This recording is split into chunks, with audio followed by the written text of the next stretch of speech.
der Daniel von Dude of Death Designs, beziehungsweise der Kerl dahinter.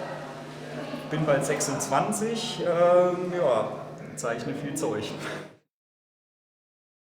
Im Kindergarten habe ich angefangen, die ganze Zeit irgendwie, zum Beispiel, falls ihr noch die Serie Highwayman kennt, da habe ich einen Helikopter-LKW gezeichnet und so weiter und der sah recht gut aus. Und dann habe ich immer weitergezeichnet, auch in der Grundschule. Habe auf einmal im Kunstunterricht gerne mal Einsen gemacht und so weiter. Und dann habe ich irgendwann in den höheren Stufen angefangen, halt wirklich Kunst selber zu wählen, das halt eben zu zeichnen und zu illustrieren. Ja, habe immer Einsen kassiert, bin irgendwann an die FOS gegangen und dann letztendlich an der FH eben Kommunikationsdesign mit dem Schwerpunkt Illustration studiert. Und letztendlich bin ich dann dort geendet, wo ich jetzt bin. Eigentlich ist ja das ganze Dude of Death Ding ja tatsächlich mein Freelancing-Job. Also es ist jetzt nicht mein stetiges Einkommen, das wäre auch sehr überheblich zu behaupten, dass man davon leben kann. Also ich arbeite halt auch noch als Fitnesstrainer in einem Fitnessstudio. Und dann sage ich mal ganz gerne den Kunden, wie man was zu machen hat. Also richtig angefangen habe ich dann erst in der Studienzeit. Da kam halt irgendwie, was weiß ich, da hat, also, wie gesagt, eher freundschaftlichen Sinn irgendwie kommt ein Kumpel, der macht ein Fanzine oder hat eine Band, wollte halt irgendwie ein T-Shirt, dann habe ich was gezeichnet und dann hat man festgestellt, oh, Siebdrucken heutzutage ist ja gar nicht so schwer und naja, dann hat sich das so hinentwickelt, dass öfter auch mal irgendwie Bands zu mir gekommen sind. Dann hast du halt erstmal ein paar Aufträge für lau gemacht und dann mit der Zeit kamen halt mehr und mehr Bands, auch auf einmal Bands, die ich nicht irgendwie persönlich kannte. Und dann habe ich mir auch gedacht, naja, okay, dann kann man irgendwie sowas, konstant auch weitermachen oder vielleicht sogar einen Beruf draus machen. Die aufwendigste Arbeit war bis jetzt von Goldust für die Destroyer Borderlines LP bzw. CD. Aufwendig im Sinne von, es war sogar halt meine Studienarbeit damals im 5. oder 6. Semester. Da wusste ich erstmal nicht, was ich da überhaupt wähle im Fach. Dann habe ich halt einen Vorschlag gemacht, okay, mich hat jetzt eine Band eben angeschrieben, für die soll ich ein Artwork machen. Was wäre, wenn ich da wirklich, weil es halt ein recht anspruchsvolles Konzept war bezüglich den Texten, der Lars, der Sänger, hat mir damals eben die Texte geschickt und die gingen halt doch ziemlich unter die Haut und haben halt auch eben mal was anderes verlangt. Und ist mal drauf eingegangen und aufwendig im Sinne von, ich hatte wirklich ein ganzes Semester damit zu tun. Ich habe halt wirklich diverse Studien angefertigt, von Farbstudien über Kontraste, Strichstärken und so weiter. Da ist mal alles durchgegangen.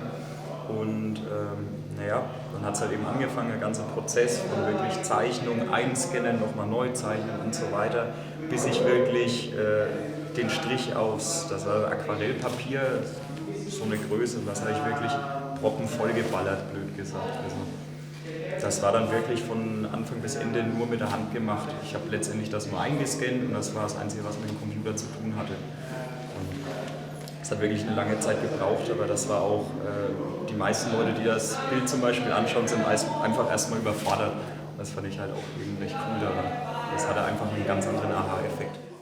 Ansonsten jetzt zuletzt habe ich für eben Evenverse, das mache ich jetzt, sage ich ungern, weil ich mache ungern auch Arbeiten für eine eigene Band, haben wir ziemlich lange einen Illustrator gesucht, aber irgendwie hatte keiner wirklich Zeit, war mal unter Zeitdruck stand, dann habe ich gemeint, okay, mache ich jetzt das Artwork halt selber und habe ich mir auch gedacht, okay, dafür, wenn es schon die eigene Arbeit ist, dann muss man auch damit selber glücklich werden und wenn man, was weiß ich, 2 Jahre später rauskramt, kommt es auch vor, dass man seine Arbeit nicht mehr leiden kann oder irgendwie sich denkt, den Strich hätte ich anders machen können. Und da habe ich halt wirklich mich darauf konzentriert und habe halt, mir da extrem Mühe gegeben und dann ist halt das Gesamtartwork einfach wie ein roter Faden, es zieht sich durch, es ist sauber und geschmeidig und es ist mit einer meiner Lieblingsarbeiten momentan auch noch. Ja. Oder für Blackstone auch. Das war auch eine ziemlich simple Sache, also da habe ich angefangen mit dem ersten Strich und habe das Ding einfach durchgehämmert, Farbe gegeben, zack war es fertig und es ist halt ganz schön, detailreich geworden. Sowas mag ich eh gern. Ja. Ist halt vielleicht auch mal eine Abwechslung, wenn es halt eben nicht in Punk und Hardcore eine Band wäre, was weiß ich. Ich spinne da auch mal rum, wenn mich zum Beispiel eine Black Metal Band fragen würde, dann würde ich halt auch mal gerne aus diesem Muster rausbrechen und halt eben was anderes mal zeichnen. Aber ansonsten ist es jetzt, glaube ich, ein Quatsch zu sagen, dass ich für die und die Band was machen will oder nicht. Weil, wie gesagt, ich hatte jetzt auch schon für ein paar Bands, die unbekannter waren, habe ich zum Teil bessere Arbeit für mich persönlich gemacht als für eine größere Punk- oder Hardcore-Band jetzt. Also ich habe auch ein Kinderbuch mal gemacht. Es war meine Abschlussarbeit. Und da waren auch schon ein paar Leute deswegen, die haben dann das Buch angeschaut und haben gemeint, hey, das hier gefällt mir, möchtest du irgendwie da auch was für uns machen? Und dann hast du halt auch mal Einladungskarten oder sowas gemacht, also auch für irgendwelche Privatleute, die jetzt nichts mit irgendwas davon zu tun haben. Und ja, sowas macht immer wieder Spaß, ist halt eine schöne Abwechslung, finde ich. Also ich fange meistens wirklich mit einem Bleistiftstrich an oder fange halt mit Skizzen an. Ähm, zeige halt dann meistens der Band irgendwie, wie ich es mir grob vorstelle. Also ich mache eine Komposition am Anfang, dann arbeite ich ein bisschen die ersten Linien aus. Und wenn ich merke, okay, die Linien passen soweit, kriegt die Band meistens noch einen Scan oder wenn sie gleich schon bei der ersten Skizze sagen, okay, mache einfach, dann fange ich mit Tusche meistens an, mit Zeichentusche. Mache die ganzen Linien.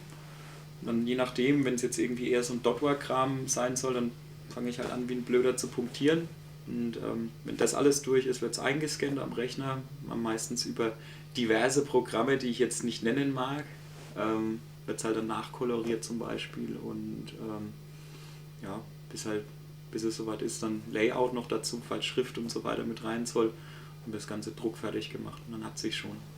Und für T-Shirts ist es eigentlich das ähnliche Spiel, da wird was vorgezeichnet, okay, die Skizze passt soweit und ja, dann wird soweit halt eben layout-technisch hingelegt, dass es für Siebdruckerei schon, je nachdem wie viel Farben das sein soll, dass es dann halt passt.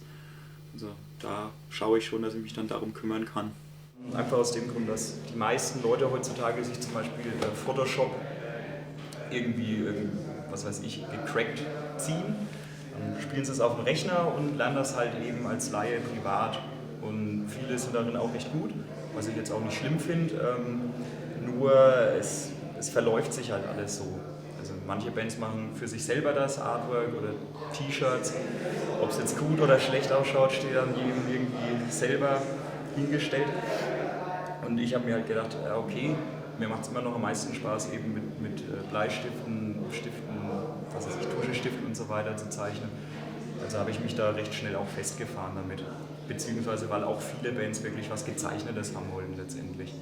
Dann bin ich halt dabei geblieben. Das war dann letztendlich so ein bisschen meine Handschrift für T-Shirts. Also das Schöne ist, die Arbeit kennen, die geben mir auch einfach den Freiraum. Die sagen, okay, pass auf, wir haben jetzt die und die grobe Vorstellung, wir, weiß ich, nennen vielleicht ein paar Begriffe, was sie sich so vorgestellt haben, was weiß ich, sagen wir mal jetzt Hirsch, umgedrehtes Kreuz, Wald, so ein Scheiß und machst so ein T-Shirt draus. Also das war jetzt eher so ein Paradebeispiel für eine Scheißidee, aber nennen entweder ein paar Schlagwörter und geben mir sonst den Freiraum oder es kommt auch mal vor, dass eben die Bands zu mir kommen und sagen, hey, pass auf, wir wollen einfach nur ein T-Shirt, hör dir einfach mal die Musik an und mach was dazu, was ich meistens schöner finde. Ansonsten, wenn mal wirklich eine Band was wirklich speziell will, mit dem und den Punkten, dann kann man das schon machen, aber es kommt natürlich auch vor, dass du selbst da schwierige Kunden hast, die du jetzt nicht sofort zufriedenstellen kannst. Ja, dann musst du dich halt eben hinhocken und dementsprechend gucken, dass du es eben schaffst. Also ich würde jetzt nicht pauschalisieren und sagen, okay, aus dem Punk-Hardcore-Ding, da kommen ja eh nur so Schlurchis, die irgendwie meinen, oh, mach doch einfach, ist uns wurscht. Aber da gibt es natürlich auch Ansprüche. Mit dem Hardcore bin ich fest verwurzelt. Also ich gehe immer noch rege zu Shows, beziehungsweise unterstütze, wenn Kumpels Shows machen, spiele selber in einer Hardcore-Band.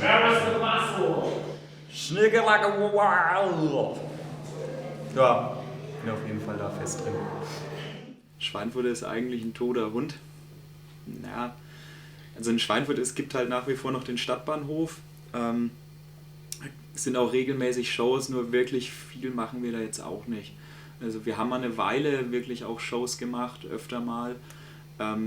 Nur, wie gesagt, es kommt da auch nicht so viel rum, beziehungsweise sind da eher die ganzen Jungs aus Coburg momentan auch recht aktiv und machen da viel, was eine feine Sache ist. Da gibt es eben dieses ganze Coburg-Hardcore-Ding.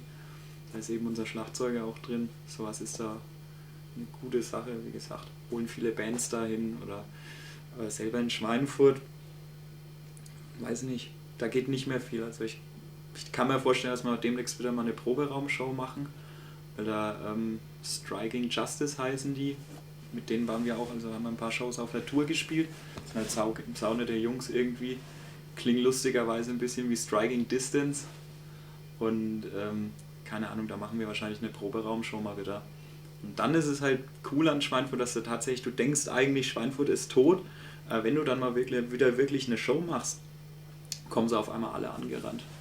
Das war beim letzten Mal schon so, das war ein ganz schöner Aha-Effekt. Also ja, oh Gott, hoffentlich kommen da genug Leute, und dann war es da ausverkauft fast schon. Also konntest auch die Leute nicht mehr in Zahl reinlassen. So. Aber sonst selber, naja gut, die meisten arbeiten halt einfach und investieren dann nicht mehr so viel Zeit rein wie früher, würde ich mal sagen. Generell einfach auf Facebook schauen.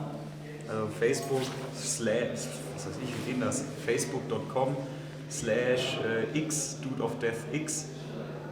Da einfach mal gucken, da ist auch meine E-Mail-Adresse mit drin. Einfach mal die Arbeiten anschauen und dann halt mal schauen, mich anschreiben und fertig.